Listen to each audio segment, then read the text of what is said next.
last question here, sticking with the current times. Obviously, we're all finding ways to keep in touch with our athletes while we're at home, and I know that your club's doing a lot on social media. I was checking it out the other day. It seems like you guys are doing weekly Zoom sessions and training logs. So can you tell me a little bit more ways you're staying in contact with your coaches, your players, and how they're staying involved so that when we do get back on the field, we're in game shape and ready to go? Yeah, I think for us, it's twofold, right? There's the staff side and then there's the player side. So from the staff side, we try to do weekly or bi-weekly staff education now that we're in this, time where we can't spend it together. Because normally when we're on the field, you got 2 or 3 coaches at a session. You got 2 or 3 coaches on every bench during game day. So continuing to try to keep them engaged has been a focus during this downtime. So we've done some professional development where we've brought in some experts. Everybody's in the same boat where they're home, trying to watch not as much Netflix as everybody else. And, so we've brought in some experts to continue to develop our coaches. From a player standpoint, there's the meeting part and then there's the training part. So the meeting part, we've done weekly meetings, more so to just see how they're holding up, see how their time management is, see how they're managing the school side of it, how they're managing the life side of it, right? Some of their families have been affected due to this virus, and we want to make sure that, they're healthy and safe first. And then, then we go into the soccer piece where we have the discussions about how the workouts, do you feel like they're pushing you enough? Do we need to add? Do we need to subtract? It's very much player driven where the players are, providing input to see, how's it going? Because the last thing you want is it to get stale and then they just scrap it. And then from a player standpoint, we've been providing weekly workouts. And the weekly workouts have allowed for pretty much the same amount of time and days that we would be doing if we were outside. So if our normal teams train Tuesday, Wednesday, Thursday, Monday and Friday during the week, they would be off during this time. We would give them workouts for Tuesday, Wednesday, and Thursday, approximately anywhere between 60 to 75 minutes long to, replicate a training session as much as possible. And then we've been alternating on weekends, between 1 and 2 days of workouts, depending on a normal game weekend schedule. And it's mostly been ball work. The fitness part, you can always get fit when we get back outside. Like that's the easiest part. I think the hardest part and the biggest generational issue is that kids don't spend enough time on the ball on their own. Everything's so regulated and everything's so structured.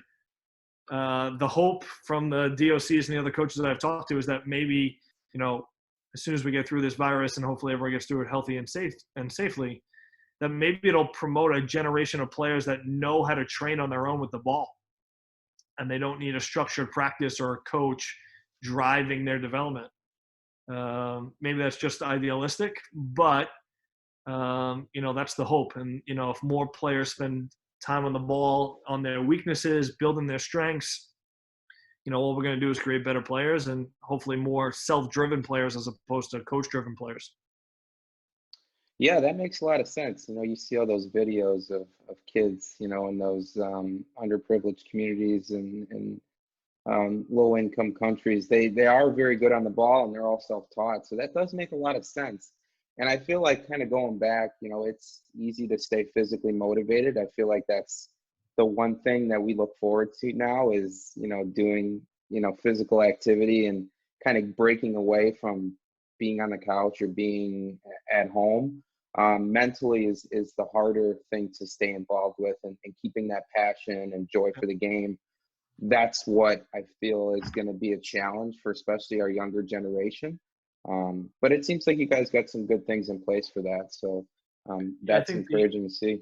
The other piece that's a big resource to players now is now that they're home, they get access to all these games online, right? And in my opinion, especially maybe more so on the girl side than the boy side, but both sides can definitely get value out of it.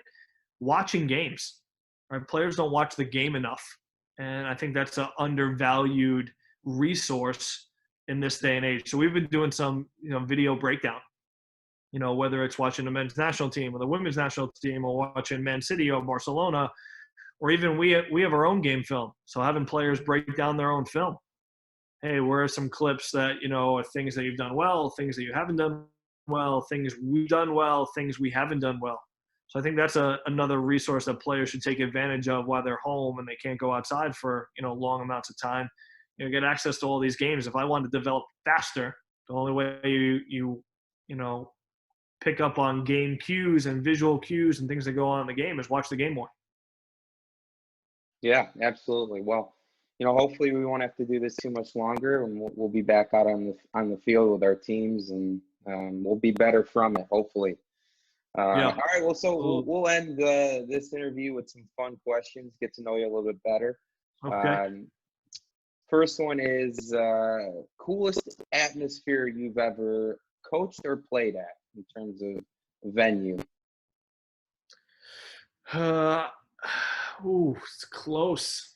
So I got to give you two because it's tough to distinguish between the two. So this past summer, had the opportunity through Adidas to coach a Generation Adidas U16 girls team, and we got to train for 7 days at Lyon at their youth academy. And then the day before we left, we got to play their U23 team, and I got to head coach our Adidas team versus their U23 women's team. So, that was pretty impressive and exciting for me, one, coach in another country, two, to coach against the best women's club in the world was pretty cool and exciting. The other one was, I think it was also last summer, we had a WPSL all-star team play at Harvard against the Liverpool women. Liverpool men and women were over here for their preseason, obviously, and their big thing was having the men and women travel together culturally. The men had played the night before, and then the very next day, we played on Harvard Stadium, WPSL All-Star team versus the Liverpool women. So, those were probably two pretty cool opportunities that, I wouldn't trade for anything. Yeah, those are tough to beat. So you're being a Northeast guy. I think I might know the answer to this question, but I'm hearing some interesting responses. So, given the opportunity, or given the weather, would you rather coach in at a 100-degree game or a 30-degree game?